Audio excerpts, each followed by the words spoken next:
She lives off mom and dad. That's what my brother whispered to his groomsmen while laughing near the open courtyard doors, unaware my microphone pack for the ceremony audio was already live. I was standing in the dressing room hallway, holding a custom velvet garment bag containing the $4,000 handmade suit I'd paid for out of my own pocket as his wedding gift. Before I could turn around and leave, his best man, a quiet Army Ranger veteran who'd barely said 10 words all weekend, stepped into the doorway. His eyes dropped to the deep, jagged scar running from my left wrist up past my elbow, sticking out beneath my pushed-up cardigan sleeves. The room went dead silent. The Ranger didn't laugh. Instead, he stood up straight, looked my brother dead in the eye, and asked a single question that instantly wiped the smirk right off his face. My name is Clara, I'm 29 years old, and for as long as I can remember, I've been the invisible ghost of the family. While my older brother Brandon was raised like a golden crown prince, I was always the quiet background noise. Brandon was dynamic, loud, and constantly launching new business ventures that my parents eagerly applauded. I, on the other hand, chose a different path. After college, I took a high-stress remote job in corporate risk management. It paid exceptionally well, but because I didn't brag about my income or wear flashy designer logos, my family assumed I was struggling. When I moved into the renovated guest house on my parents' property 2 years ago, Brandon immediately spun his own narrative. Clara couldn't make it on her own, so she moved back home to leech off mom and dad. I never bothered to correct him. I preferred my peace over proving a point, content to let him play the big shot while I quietly built my savings and managed my contracts from my laptop. That peace shattered on the afternoon of Brandon's rehearsal dinner. I was walking down the venue's quiet hallway, holding a tailored velvet garment bag. Inside was a $4,000 custom suit I had bought for Brandon as his wedding gift, a silent gesture of love for my brother. But as I approached the groomsmen's suite, I heard Brandon's voice booming through the cracked door, dripping with smug condescension. She lives off mom and dad, he scoffed, followed by a chorus of easy laughs from his friends. Honestly, it's embarrassing. 29 years old and still begging for lunch money. I froze in the hallway, the heavy suit bag pulling down on my fingers, feeling the familiar sting of a lifetime of disrespect. I stood paralyzed in the dim hallway, the heavy garment bag slipping slightly in my hand. Inside the room, the laughter continued, but it abruptly cut short when a calm, authoritative voice broke through the noise. "Are you talking about your sister?" It was Marcus, Brandon's best man. Marcus was an active-duty Army Ranger who kept to himself. I had barely heard him say 10 words all weekend. "Yeah, Clara," Brandon scoffed, tossing a cufflink onto the table. "Don't worry about her. She's just the family dependent." Before Brandon could finish his sentence, Marcus stepped out into the hallway to grab his dress shirt from the rack. His eyes locked onto mine, and then immediately dropped to my exposed arm. I had pushed my cardigan sleeves up while carrying the heavy bag, revealing a deep, jagged scar running from my left wrist past my elbow. Marcus stopped dead in his tracks. His eyes widened slightly, the relaxed demeanor of a groomsman completely vanishing, replaced by the razor-sharp intensity of a military officer. "That mark," Marcus muttered, his voice dropping an octave. He stepped closer, ignoring Brandon, who had followed him to the doorway. Marcus looked at me, then turned his gaze directly onto my brother with cold, unyielding precision. "Brandon?" Marcus asked, his voice deathly quiet, instantly suffocating the light-hearted mood in the room. "Do you have any idea who your sister actually is, or how she got that scar?" Brandon blinked, his arrogant smile flickering as the groomsmen fell dead silent. Brandon cleared his throat, trying to regain control of the room. "What are you talking about, Marcus? She burned herself at a barbecue years ago or something. She's always been clumsy." Marcus didn't laugh. He didn't even blink. He kept his eyes fixed on Brandon, his jaw set in a hard, tight line. "That's not a barbecue burn," Marcus said softly, his tone carrying a weight that made the rest of the groomsmen shift uncomfortably. "That's a severe thermal pressure scar from an industrial explosion. I know because I was there."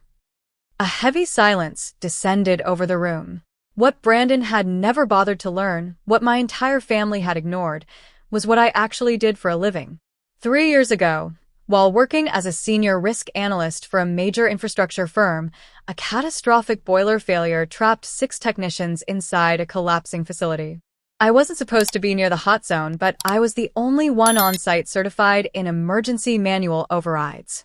I went back in to release the pressure valves, buying the emergency response team enough time to pull those men out.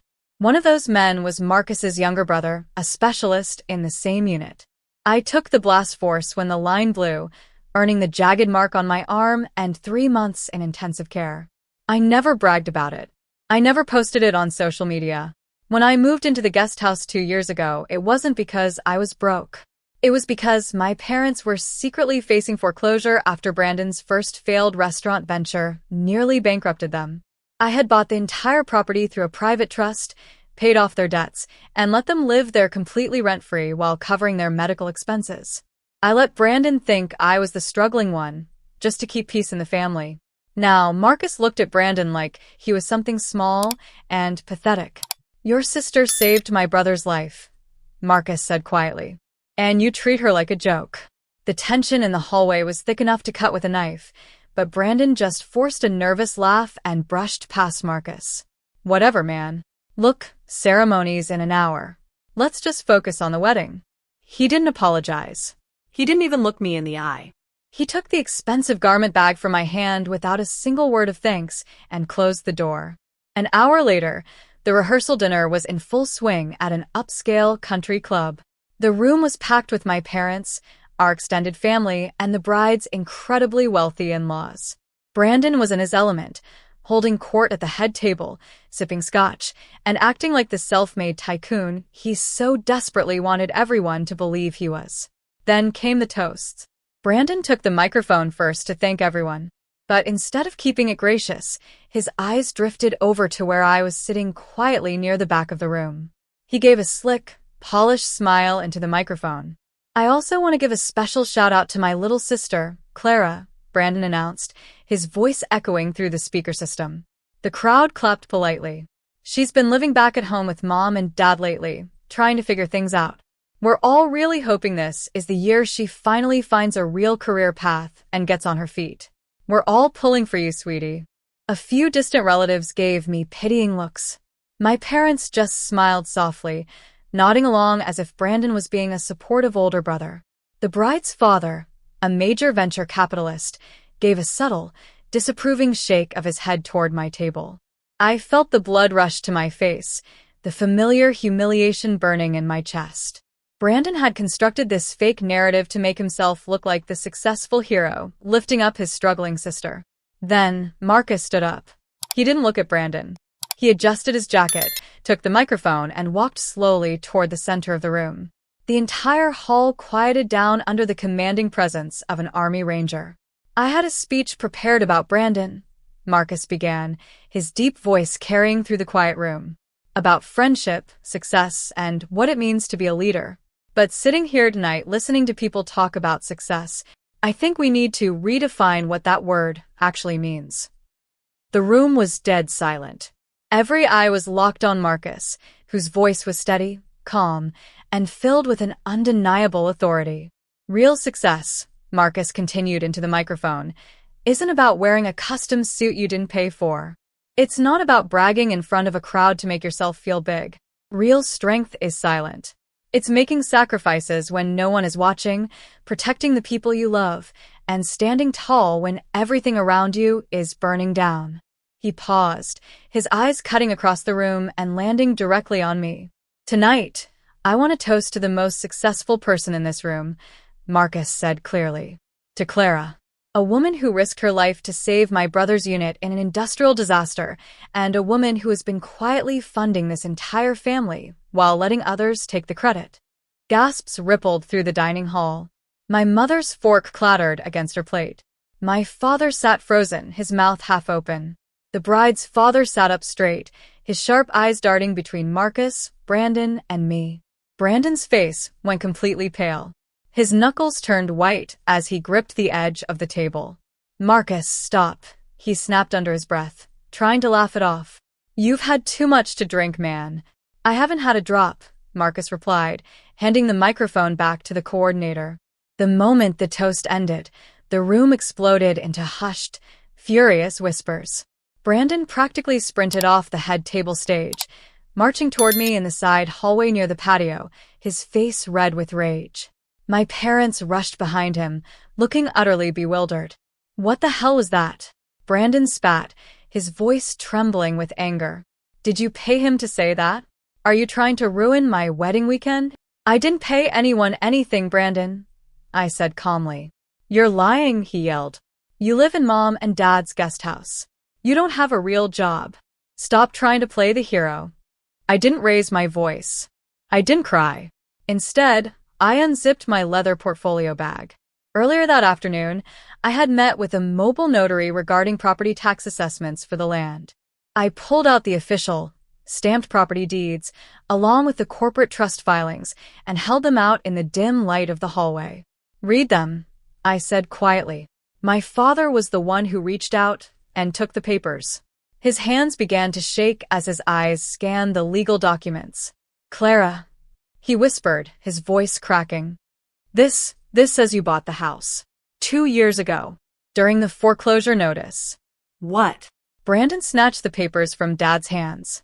His eyes flew across the pages. The trust name, my legal signature as the sole property owner, the lien release forms, and the bank transfers showing I had paid off his $50,000 business loan default so Mom and Dad wouldn't lose their retirement fund. You never lived off Mom and Dad, my mother whispered, tears welling in her eyes as the horrifying truth hit her. You've been paying for everything. I bought the property to save you, I said, looking Brandon dead in the eyes. I kept quiet so you wouldn't feel humiliated. But you mistook my silence for weakness, Brandon. And you used it to build a lie. The silence in that hallway was deafening. My brother stood there, clutching the property deeds, his face drained of all color. The arrogant, untouchable golden child looked entirely hollowed out. My mother began to weep quietly, burying her face in her hands as the sheer weight of her mistreatment hit her. For 2 years, they had treated me like a charity case, handing me leftover food, giving me condescending advice, and acting like my presence in the guest house was an act of mercy, all while living under a roof I owned and paid for. Clara, Dad stammered, stepping toward me with a look of profound shame. We didn't know. Why didn't you tell us? Because every time I tried to talk about my life, you brushed me off to focus on Brandon, I said softly, my voice devoid of anger, which made it cut deeper. I didn't care about the credit. I just cared about keeping this family afloat. Behind us, the double doors clicked open. The bride's father, the wealthy venture capitalist who Brandon had spent months trying to impress, walked slowly into the hallway. He looked at the legal papers trembling in Brandon's hands, then looked at my brother's terrified expression. So, the bride's father said, his voice cold and analytical, the successful startup company you supposedly built was funded by your sister wiping out your debts? And the family estate you bragged about inheriting is actually hers. Brandon tried to speak, but no words came out. His mouth opened and closed like a fish out of water. His elaborate facade, built on stolen pride and false narratives, had completely collapsed in front of the people whose respect he wanted most. I think we need to have a very serious conversation about this marriage, the bride's father added quietly, turning on his heel and walking back into the dining room. Brandon sank against the wall, clutching his head in his hands, completely undone by his own arrogance. I looked down at my brother cowering against the hallway wall, then at my parents, who were staring at me with a mix of shock, guilt, and profound sorrow. For years, I had believed that if I just kept my head down, paid the bills, and stayed out of the way, eventually my family would notice my worth. But standing there in that cold venue hallway, watching Brandon's life implode under the weight of his own lies, I realized something important. I didn't need their approval anymore. I never did. I paid for the venue caterers, the flower arrangements, and the suit you're wearing, Brandon, I said, my voice completely steady. Consider it my final gift to this family. The property trust will continue to pay for Mom and Dad's living expenses, but as far as my personal life goes, I'm done. I picked up my leather portfolio bag and slung it over my shoulder. My mother took a step toward me, reaching out a trembling hand. Clara, please don't leave like this. Let us fix this. There's nothing to fix, I replied gently. You made your choice about who I was a long time ago. I'm just finally accepting it. I turned on my heel and walked toward the heavy glass doors of the venue. As I pushed them open into the cool night air, I heard footsteps behind me. Marcus was waiting near the valet stand, standing straight in his dress uniform. He didn't offer a dramatic speech or pity. He simply offered a crisp nod of genuine respect. Can I walk you to your car, Clara? I'd like that, Marcus. I smiled softly. As we walked together under the dim parking lot lights, the weight of 29 years of silence and disrespect lifted off my shoulders. I didn't feel angry, and I didn't feel vindicated. I just felt free. Real strength doesn't need to shout, and true success doesn't need an audience. Sometimes, the quietest truth is the loudest answer of all.